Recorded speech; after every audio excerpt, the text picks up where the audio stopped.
Marvin Vettori returns to fight Roman Dolidze at UFC Fight Night 254. It's up next, this time on Fighting with Friends.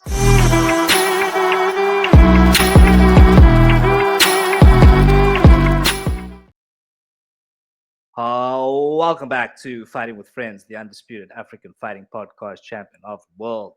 UFC Fight Night 254 takes place this Sunday at 1 a.m. South African time from the UFC Apex, Las Vegas. And with me today, breaking down the card, the reigning, defending, undisputed vegan champion of the world, and our chief analyst, that is, of course, Brother Gaia. Yo, what's up, AD? Also with us today, ladies and gentlemen, the CPS, BMF, FWF champion of the world, only professional record now 31 and oh, it's Nazim Al Nino, aka Babu. Yeah, boys. And what a treat, ladies and gentlemen. Although also with us today, still the daddest man on the planet. You might know him as George Jefferson. Here we know him as Mr. Brazil. It's Jedi Knight. Brasil! Vamos aí! What's up, boys? It is UFC Fight Night 254, and as always, we start At the top of the card. top of the card. We see Marvin Vettori in the middleweight division coming up against Roman Dolidze. Marvin Vettori is 19-7-1. Last fight lost to Jared Cannonier by unanimous decision. Coming up against Roman Dolidze, who was 14-3-0. Last fight beat Kevin Holland by first round TKO. This, of course, is a rematch from UFC 286. Last time, Vettori winning by unanimous decision over 3 rounds. So, BG, how's this one going to play out, bro? Just correct me if I'm wrong. Is this fight 5 rounds or 3 rounds? I think 5 it should be rounds. 5. Five. It's a main event, 5 yeah. rounds.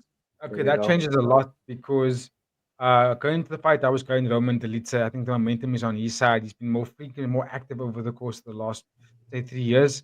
Vettori, his last fight was against Cannonier in 2023, if I'm not mistaken. Then he lost that one and has been inactive since. Just don't know if he's been training. He was supposed to fight Brennan Allen. Then that fight didn't follow through. Now we've got Roman Dolidze taking this fight rematch. Yeah, I was gonna go Roman Dolidze. I think he's showcased some good attributes in his last 2 fights. Conditioning is really there. Seems to have made the weight to transition into middleweight quite nice, quite handsomely because he was 205 before this. So he seems to have found a good weight for himself. I just don't know about the 5 rounds. That's the thing. That's because it was 3 rounds. I would have gone Roman Dolidze to win the fight. I think he's cleaner in the strikes. I think he hits a bit harder than Vettori. Vettori's got top conditioning, very durable. He's been in there with the best of the best in this division, and none of them is able to knock him out. He fought Easy twice. Easy wasn't able to put him away. He fought Whittaker. Whittaker wasn't able to put him away. He's fought against hard-hitting guys in the middleweight division, and none of them was able to beat him or was able to knock him out or even just drop him. So he's very, very conditioned. So he can go 5 rounds. And I think that's where I'm a bit concerned for Dolidze. I think Dolidze is probably going to storm him over rounds 1 and 2. Probably try and get the job done in those 2 rounds, but then he's going to realize that Vettori's probably still going to stay in there and they have better gas tank and probably going to out volume Dolidze again. That's how he won the first fight with the volume of strikes. People are arguing that Dolidze was the one that had the more damaging strikes, but it was a close fight. So we're probably going to see something like that happen in this fight again, where we may see Dolidze win rounds 1 and 2 quite convincingly, and then maybe slow down round 3, 4, and 5, and that's where we're going to see Vettori take over the fight and out volume Dolidze round 4. I'm saying that because of the stylistically of how these guys are, but we haven't seen Vettori fight in 2 years. Is he going to be as conditioned as he was back then? Is he a bit more aggressive? Is he going to come out better fighter than what he was before? Not too sure, but if we go anything served on how they stylistically match up, I think Vettori's going to win the fight over 5 rounds and go to decision. Fair play, BG, fair play. And of course, ladies and gentlemen, if you do have any thoughts on this one, drop us a comment there. Let us know. And of course, like the video, subscribe to the channel, all those good things. Babu, you're a massive, massive Roman Dolidze fan, if I'm not mistaken. Give us your thoughts on this one, bro. How's this going to play out? Interesting fight. I would like to see how Marvin Vettori looks after the long layoff. Before going on the layoff, I think he was just starting to to really fall in love with the stand-up game and like mixing that wrestling of his. So he seemed competent like just before taking the layoff in that Cannonier fight. It was quite a stand-up battle, and he dogged it out, and Cannonier dogged it out as well, and it was absolute war. And Cannonier ended up getting the victory there. And then I want to see like how he looks, what he's been doing. I mean, it's been 2 years, almost to the date, like a month or 2 months off, and like he has to come put on like a proper clinic of a show because like you can't come in here and decision this fight and then like try and climb the rankings when everybody around you in that rankings has been active and has been either fighting top contenders or fighting young prospects that they've just broken into the top 15. And yeah, I think Marvin Vettori got off light, getting this rematch against Roman Dolidze because I don't think he should have been in the rankings after not being active for 2 years. I think he should have fell out.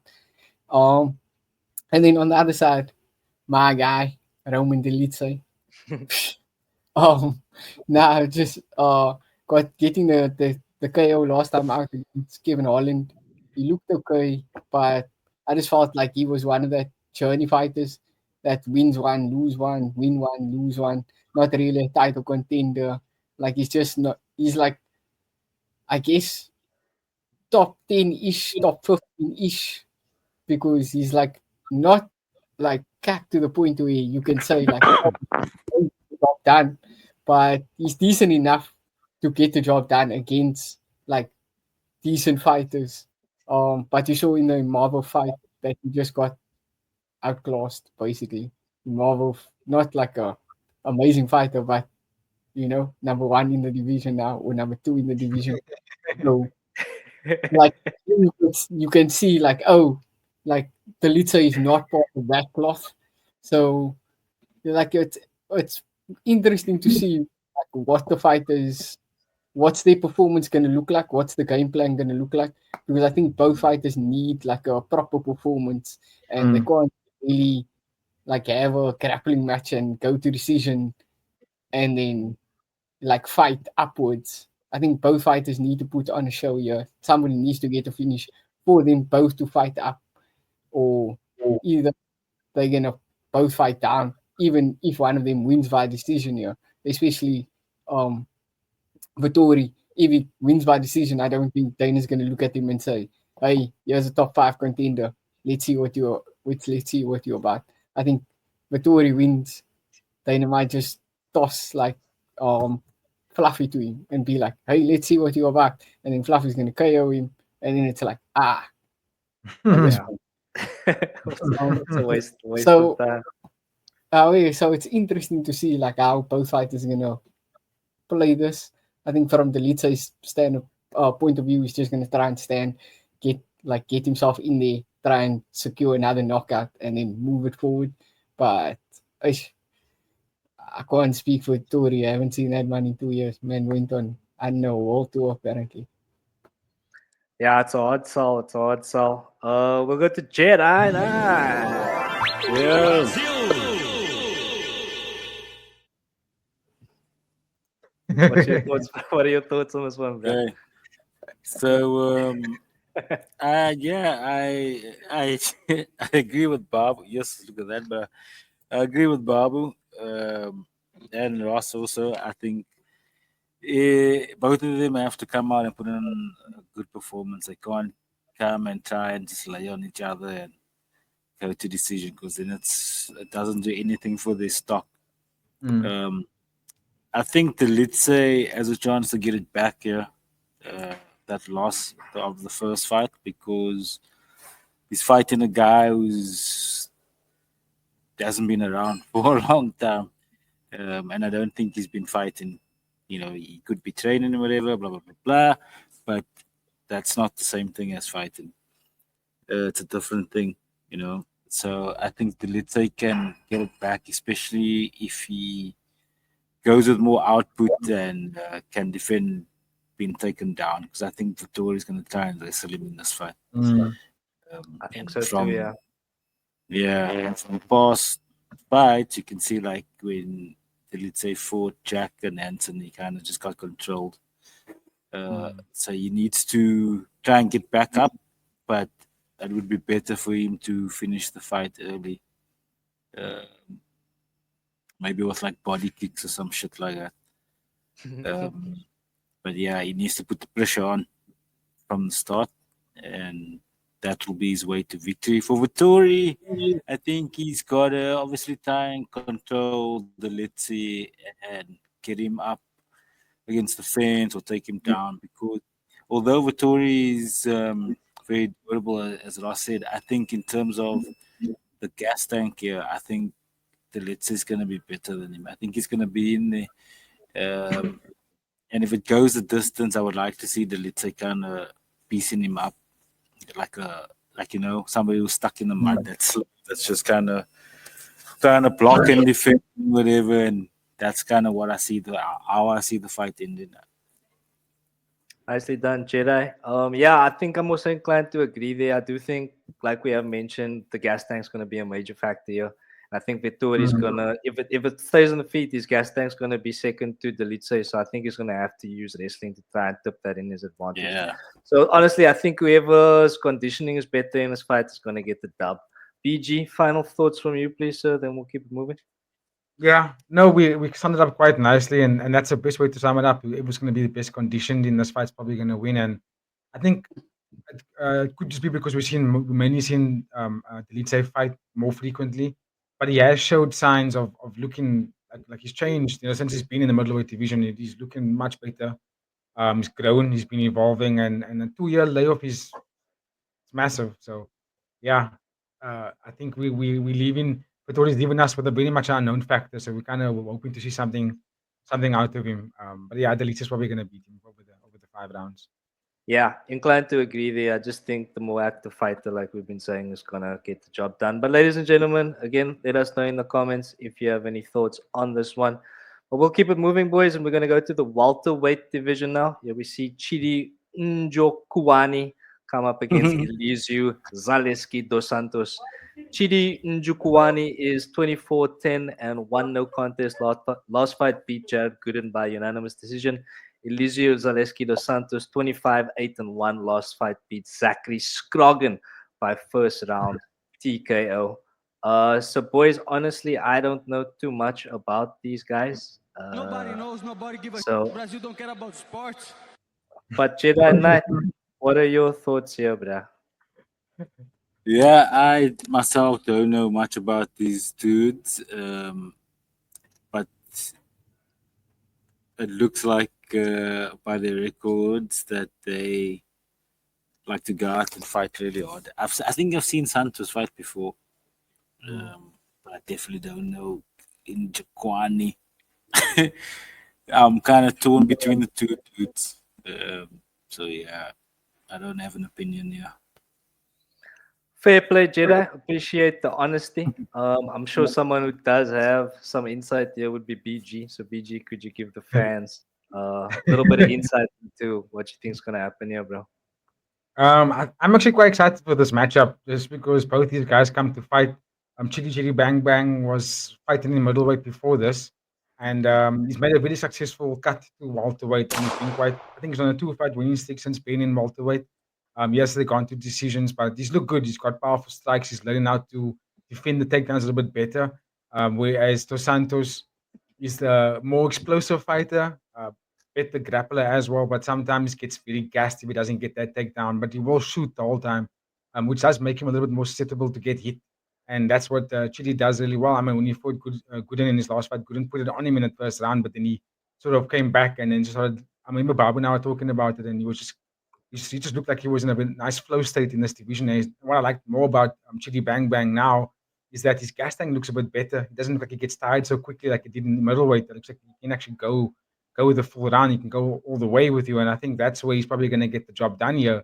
He's going to have to survive a very explosive first round from Elizeu dos Santos, and if he can get through that first round, I think he's gonna win the fight with probably taking Dos Santos to the clinch, some powerful knees off the cage, fight up the distance when he has to. I think he's got the cleaner strikes. And I'm gonna go with Chidi Bang Bang on this one. I think he's on a better run at the moment. I think Santos at 37 years old has slowed down quite dramatically, and he's also been quite inconsistent over the last couple of years. So I can't go as much as I like his style, and I think he's a fun guy to watch. Powerful striker. Grappling is his forte, and I think if you can't get Chidi down, I think he's gonna lose the fight here. Chidi Bang Bang over 3 rounds, possibly even getting a finish in that 3rd round.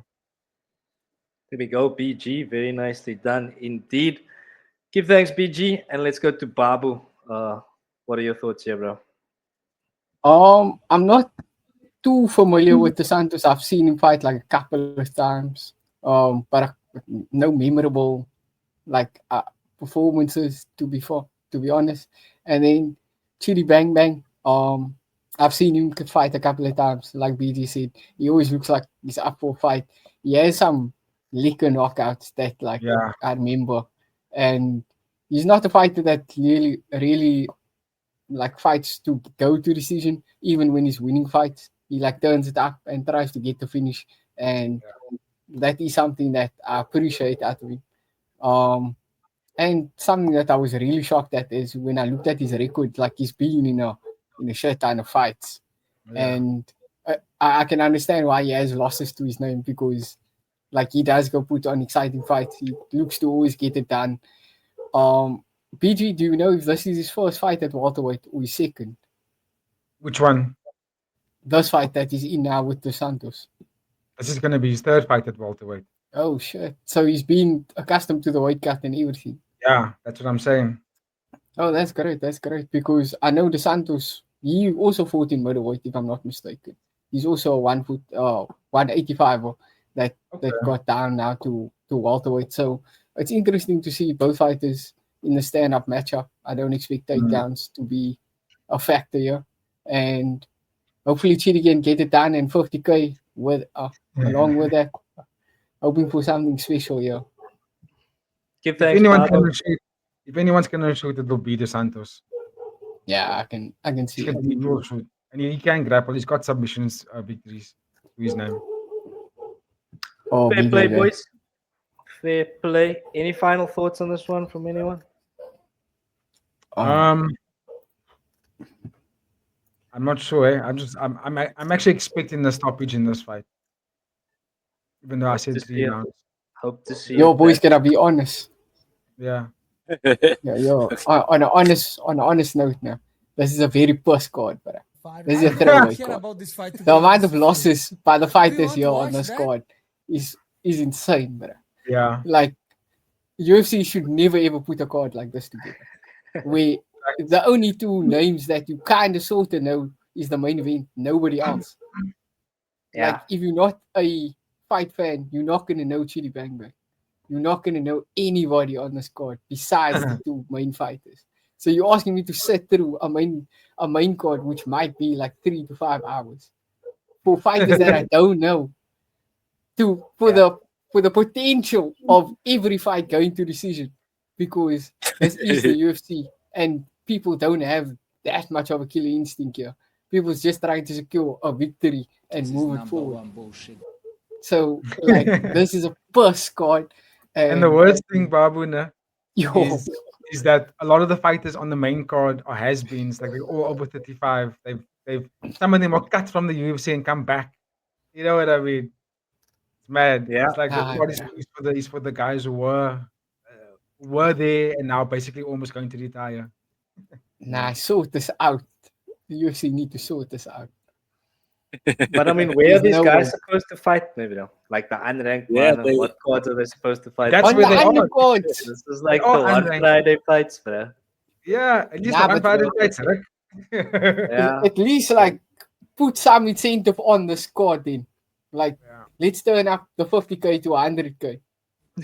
Let's get people looking into the squad. I want to see somebody win 100K. Let's add something special to the squad. Yo, we're going to do whatever. It's going to be this had to be at that spear place.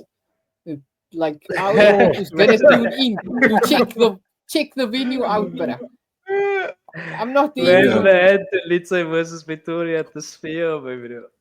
But I will watch Marab Sugar Sean at the fucking Apex.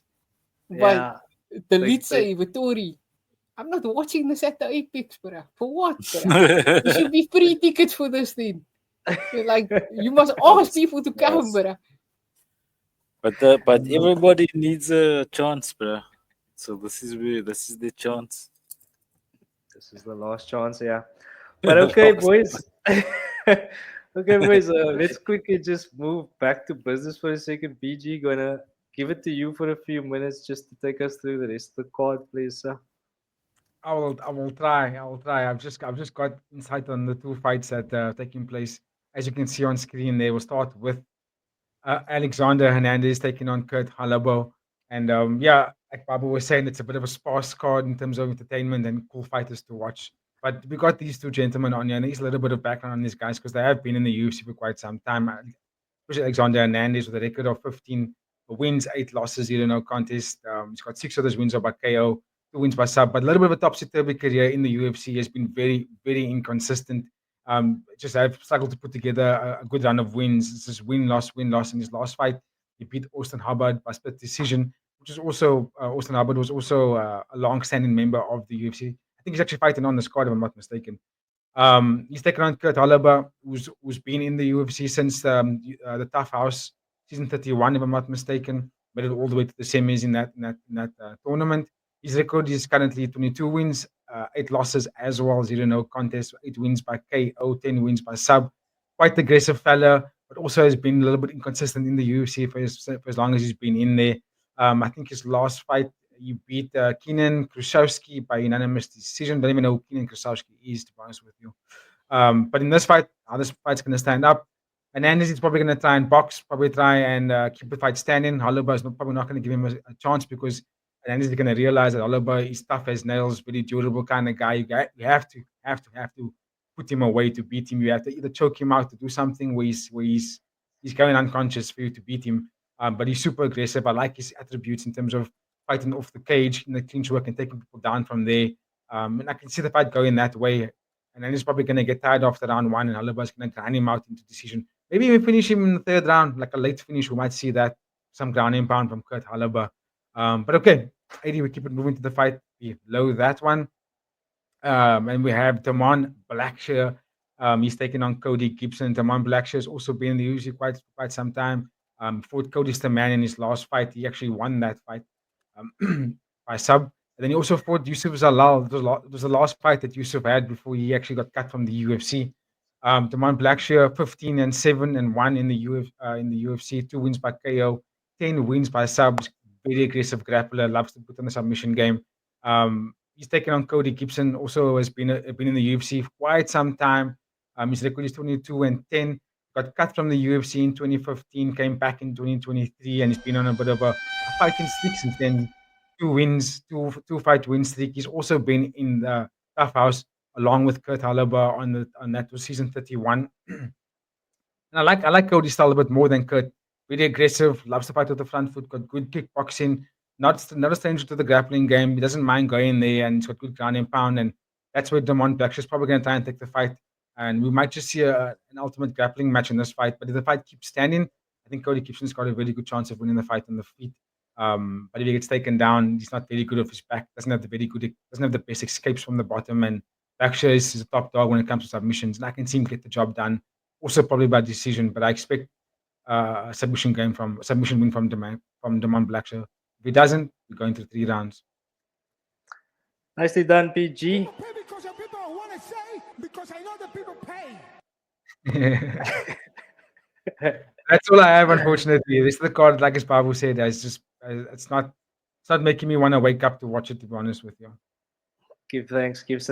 Okay, so any final thoughts here, boys, before we wrap it up? Who are you gonna go to first? Can we go to Babu first? And Babu, just give us your final thoughts and a pre-fight ranking or rating for the card, please. After that round, like the rating is not going to be that high. Probably like a 4. Yeah, I think like besides the main, I'm not going to watch the rest of the card probably. Depends. If I'm awake, I'll probably watch it because I'm gonna be awake. But if I'm not awake, I'm not gonna go back to watch it. But interested to watch a co-main. Like I said, I'm expecting Chidi Bang Bang to get a spectacular knockout, and I would like to see what happens in that middleweight division because there is a vested interest into a couple of fighters in that division. So would like to see how that's shaken out. Mm. Fair play, Babu. Jedi Knight, final thoughts Hmm. and ranking or rating for the card, please. Yeah, I mean, it's one of those weeks where if you're really smart and conservative, there's opportunities. Um, the rating of the card, I give it a solid 2 out of 5 Exactly. because I feel like some of these fights could be spread over other things and over other cards, other prelims, maybe even that Dana White fight, the roadshow, something like you know what I mean. But yeah, maybe it's just the air. Where's this fight taking place?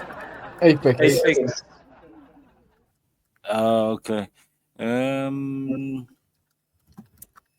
Yeah, I guess that's why they're having it like that. It is like one of those Dana White Fight Night stuff. But they could have brought on more, like maybe another exciting fight in place Yeah. of this co-main to make it a bit more enticing. Maybe even like, but yeah. Anyway, it's an okay card. We'll see what happens on the day. Okay, thanks, Jedi Knight. Yeah, terrible card on the whole. Brother Gaia, please wrap it up for us here with your final thoughts and rating, please. Yeah, I think I'm inclined to agree with you there. They could have at least put on two more high level intense incentive fights where it could shake up some of the divisions.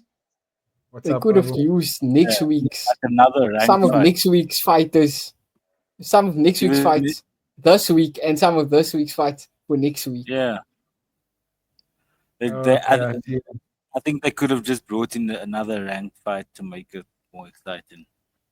Like even if it was exactly like Vettori and the let's say 8 and 12, like something around there, like top 15 versus a bottom 10.